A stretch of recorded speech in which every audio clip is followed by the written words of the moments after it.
Kayo yung kausap ko? Kayo to. Ipapa-fish reveal kita ngayon.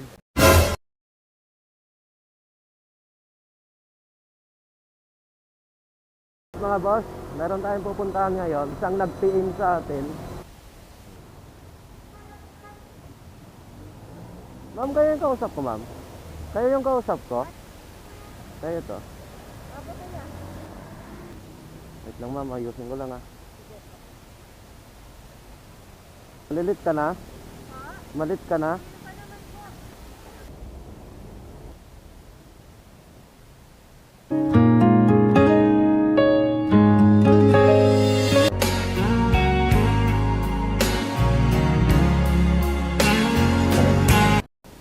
Sige pa, apak ko lang. Kinontak din ko kayo before nung kuya ko. Kaso po hindi po siya pinalad that time. Ay, yung ano, natid ko noon? Opo, kapatid ko po mismo yon. Ay, hindi siya ano? Hindi po, rin natuloy? hindi po natuloy eh. Bakit po? Ay, nagka-problema po. Hindi din po siya nakaalis. Yun lang. Tapos naulit po, naulit po din ng Kuya Al na kung ano nga daw po para mas madali. Kontakin ko daw po kayo. Tagal na po kayo dito, Kuya? Nagda-drive? Matagal na, ma'am. Kakatuwa naman po. Buti nakapag-PM kayo. Opo, saan niyo pong side? Kung sa amin po, lolo namin eh. Lolo. Ano po, lolo niyo din po. Opo. Umuwi po kami sa Pangasinan last. Saan na kayo noon? Sa Pangasinan?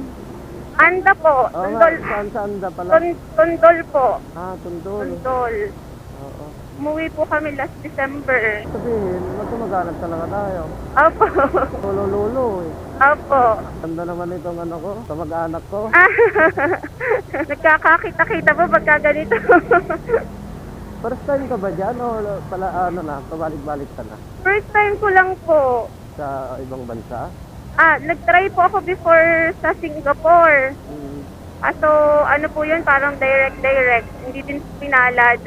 Ay, hindi rin pinala. Opo. Tapos ngayon po, nag-try po ako. Ngayon po ako nila pinag-report. Taiwan naman po ito. Sana pala rin ka na ngayon. Ay, thank you po. Hopefully po, praying po. Baka mayroon pang ano noon, mayroon pang appointment ka rito sa Pilipinas kaya hindi ka pa natuloy. Opo, hindi pa po kalooban. Kaya pa nang tinanggalingan mo, saan ba sa... Sanuan, Batangas po. Ilang taong ka na? 26 po, kuya. Batang yayaman. Sana nga po. Oo naman, diba? Saging po. Sino At bang nang, ayaw, yumaman din. kaya nga po eh. Habang bata po ay kapag simula ng buhay. Pero ano ka na ha? Tunong Batanggenya ka na ha? Ako po sa aming magkakapatid, ako lang po ang mismong Batanggenya. Gusto pong doon ako lumaki po sa Batangas. Kasi yung Tagalog mo, may tono na eh. Batanggenya na talaga eh, no? Half po na Pangasinan, half na Batanggenyo. Madalang po kami umuwi ng Pangasinan. Lapit naman eh, ang lapit lang naman. Dalawa sa kayo lang. Opo, kaso po kumbaga yung mismo pong namin, sa Batangas na. Doon na talaga. Doon na po talaga kami nag-i-stay. May asawa ka na? Wala pa po. Dalaga pa po. Wala ka pa. Dalaga. Daming boyfriend. Ay, wala nga po. Papayaman muna. No? Swerte naman pangasawa mo yan. Kayo po, may family na po kayo dito? Wala pa. Wala pa din po. Ewan ko ba? Tumatanda ata. Hindi naman po yan. Yung si Kuya Al po, minsan po natin doon na nakatira sa amin. Tayo pa din mag-asawa. Ano yung lakad mo ngayon dito? Bali, magre-report po ako. Magpapasa po ng document. Akala ko kukunin mo na yung visa mo. Hindi pa po, mag-i-start pa lang po. Ganda na ng tono mo ha. Talagang Batanggenya na talaga ha.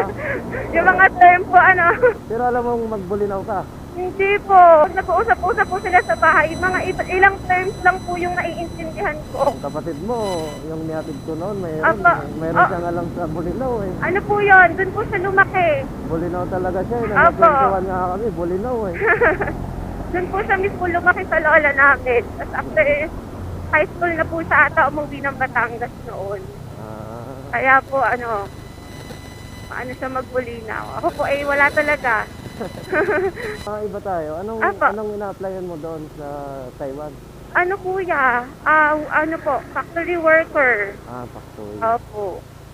Kaya yung inaano mo, meron naman na talagang nakakaalis, no? Legit naman siya, no? Opo, kasi po yung kakilala kong taga Batangas din, as in taga amin po na kakilala ko po. Sa kanya din po, kasi may nakontak po kaming agent. Ito na tayo, Yun. eh. Ito na po yun. Ang dami na nga po nila. Ganda. Yun po ata. Yun po ata. Sige na po, okay na po. Ito sila, yun. Yun po. Yun siguro yan. Wait lang. Ayun po. Sige. Okay na po. Thank you po. Ipapa-fish reveal kita ngayon. I-upload ko to, ha? Ayun, ha? Ganda mo pala. Hindi ko rin tatanggapin yan. Hindi na. Ang ganda ng ano ko. Single pa yung pinsan ko. Sige na. Magkano ka na muna. Kumain ka na ba? Anong oras ka dito matapos?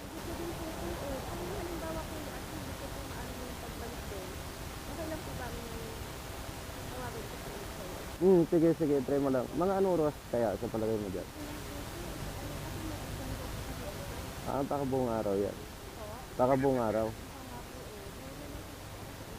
Okay, sige. Oo, no problem. Basta kung hindi ako nakaka-reply, alam mo na yan, baka nakatulog ako, try mo lang akong tawagan para magising ako. Ganun kasi minsan pagka ganun na lang, kumain ka muna dyan para malakas yung utak mo. Oo, sige. No problem. Wag. Ayoko. Mamaya na lang, try mo akong yan na lang.